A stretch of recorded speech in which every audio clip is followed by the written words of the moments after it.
So, for today's episode, it's going to be taking part in the Middle East.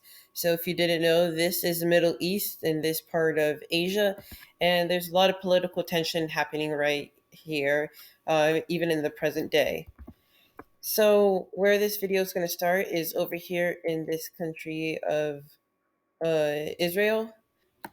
So, if you didn't, this section of Israel right here, this tiny little hole in it, is Palestine. Now, some countries on earth believe that it is a country, while others believe it is part of Israel. And of course, Israel itself believes that it's still part of Israel, and it's a cause for a ton of political tension today. And it's also where today's episode is going to start. So, for some reason, in the north of Israel, right along this line, they're going to go ahead and decide that Palestine, in their opinion, is actually a country.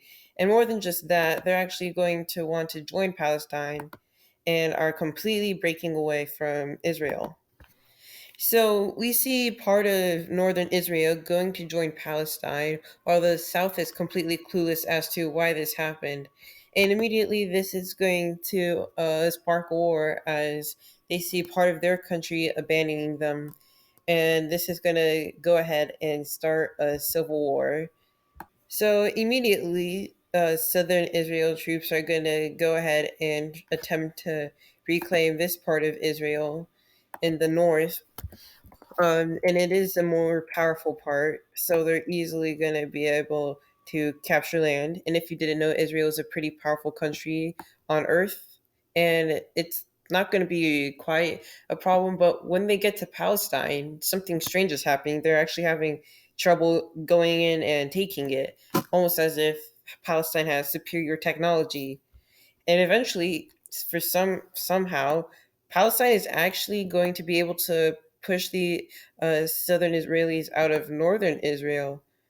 And this is very shocking, as Israel should be able to easily win this war, but the Palestinians are now starting to invade southern Israel, and it's looking like they might even conquer the entire country. And this is very surprising because Palestine is by no means powerful than Israel, but they are easily breezing through. So, understandably panicked, Israel is going to call for help from its close allies like Saudi Arabia over here, or maybe even Turkey. But people aren't really wanting to get into this because this is a very tense situation. So, with no choice, and as Jerusalem is slowly being captured, South Israel has no choice but to surrender. So, taking a look at this peace treaty, we see that Israel is completely cut in half. So, we got this, which is not southern Israel, but just normal Israel, because up here, this is Palestine, and now Palestine, by the treaty here, has complete autonomy and is its own country, and it is even being recognized by the UN as its own country. And so Israel is oddly surprised at this, that they lost to a country like Palestine, and now they're very weakened as they're cut in half.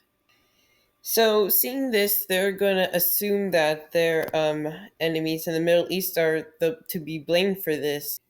So tensions continue to rise, and over here near the Suez Canal, we have an incident between Egypt and Israel. So Israel believes that one of the people that helped Palestine get its freedom was Egypt, but and holds great hostility towards them. So when an Egyptian merchant ship goes a little bit off course, Israel is going to see this as a threat and go ahead and attack it. Now, this understandably outrages the country of Egypt, as they are now going to send an ultimatum to Israel demanding that they pay for it and give them a bunch of resources, because Egypt has the Nile. It's a pretty thin river that follows like this route. And so everybody lives off the coast of it. And that's where all the farmland is. And it's not a lot because it's all here. And then the rest over here is just desert. And so they're really in need of a lot of resources. So they're going to use this to ask Israel or demand them to pay them these resources and money. But Israel say no and claiming it an act of self defense. And with this just going on, Egypt sees no other choice but to just go ahead and declare war on Israel. So Israel is weakened. They lost to Palestine, and they are not looking like they're going to win this war. So, in recent days, we have been seeing Saudi Arabia and Egypt try to rekindle their ties, but in this fictional scenario, we're going to go ahead and assume that they are not too favorable of each other. And so, Israel's going to go ahead and ask Saudi Arabia to help them with this war, and perhaps even if they win, then they can get favorable access to the Suez Canal. So, Saudi Arabia is completely in on this. So now seeing that it'll be a pretty hard fought war for Egypt, they too are wanting to call in on their allies. So seeing how this will be a hard fought battle for Egypt, they're going to want to call in on people who are notably not too good with Israel and Saudi Arabia, like the country of Syria and another unstable country of Iraq. So now we got a 2 against 3, and it's going to be a pretty interesting situation. So we have in the beginning, we have Egyptian troops going into Israel very slowly and being able to take the southern portion of it, as Israel is having trouble trying to repel them, as the Egyptians have, strangely enough, more sophisticated technology than the Israelis. And then over here in the east, we see Saudi Arabia beginning its charge into Iraq, being able to do it pretty easily as it is more powerful than them. And it's going to be able to easily cut off its exit to this nearby gulf. So things are looking good and bad on both sides. We see Saudi Arabia being able to take quite a bit of land in Iraq, and Egypt is able to take quite a bit of Israeli land, as Israel has now been reduced since its war with Palestine. So, seeing this situation, Palestine is thinking that maybe they can just take all of Israel and just completely get rid of the country and now make it Palestine.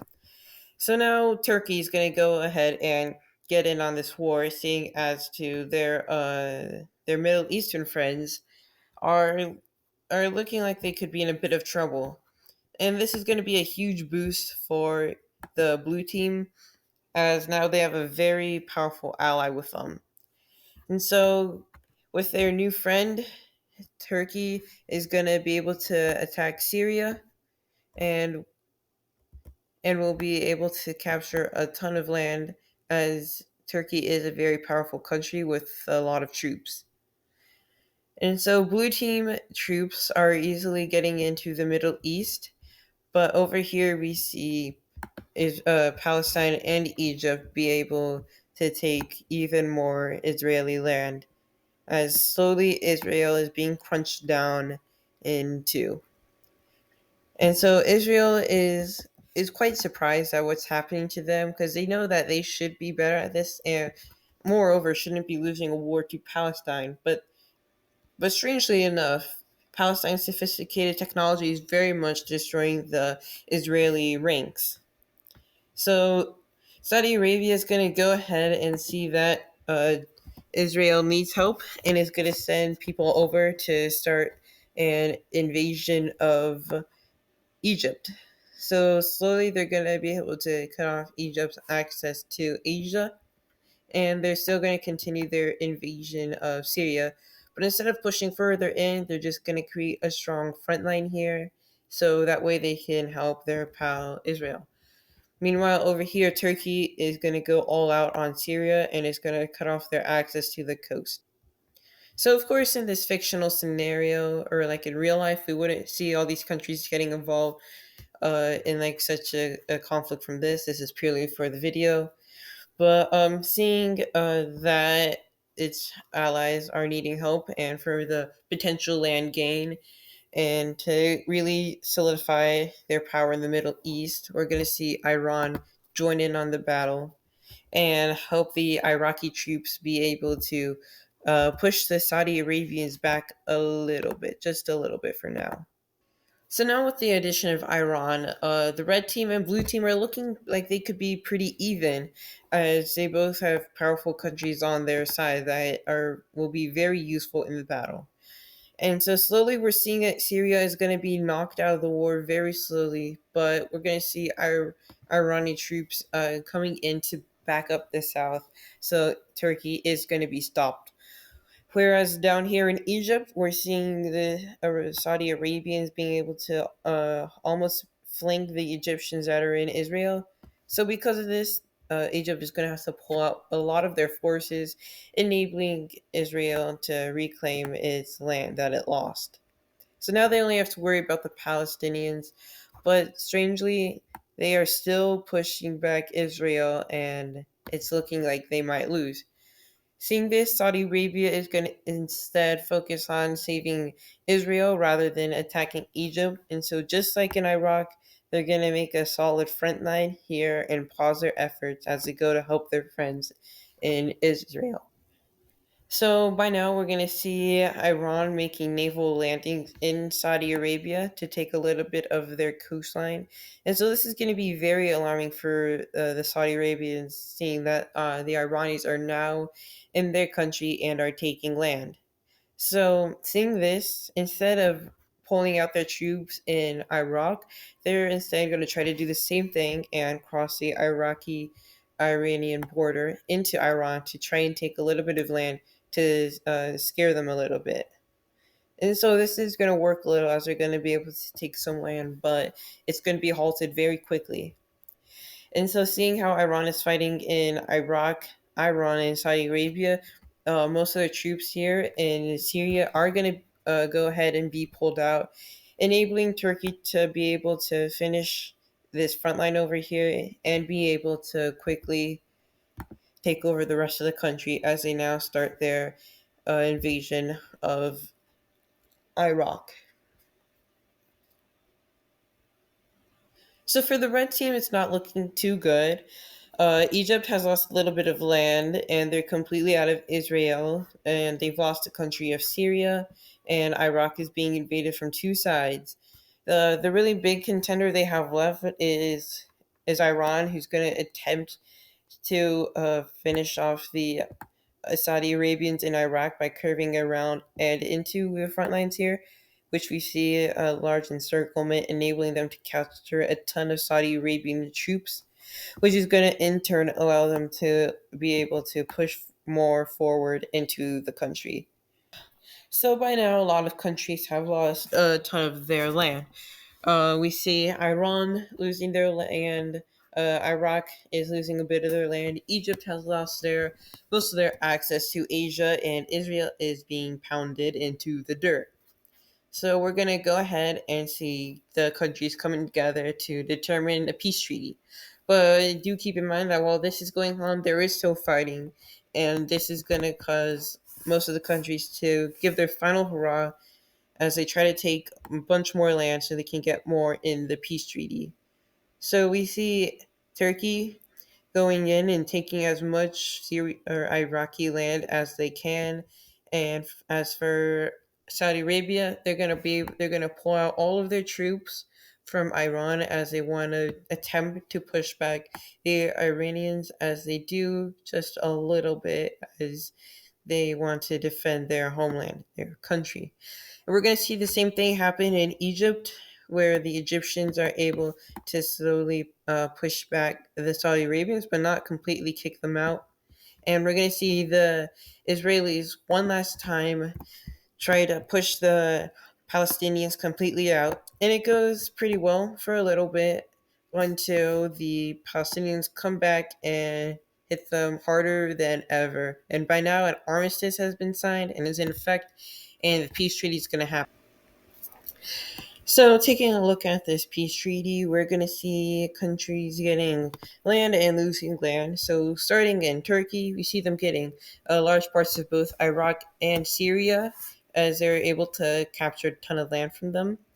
Over here, we see Egypt conceding a little bit of land to Saudi Arabia as Egypt and Palestine were able to get Israeli land from Israel. Iran wasn't able to get any land from Saudi Arabia as there's like a whole ocean over here. So instead, They settled for complete ocean access here, and the Saudi Arabians having to pay tariffs if they would like to use this. So now is where the detective work starts to come in. While looking through the battlefield, Israel discovers something about the weapons that the Palestinians were using, the very few weapons that were left behind. And they're going to recognize the maker. Actually, it was quite a close ally of theirs. It was the English. The English were giving the Palestinians weapons, and quite sophisticated weapons at that. But they're wondering why as to the fact that Israel is a close ally of England.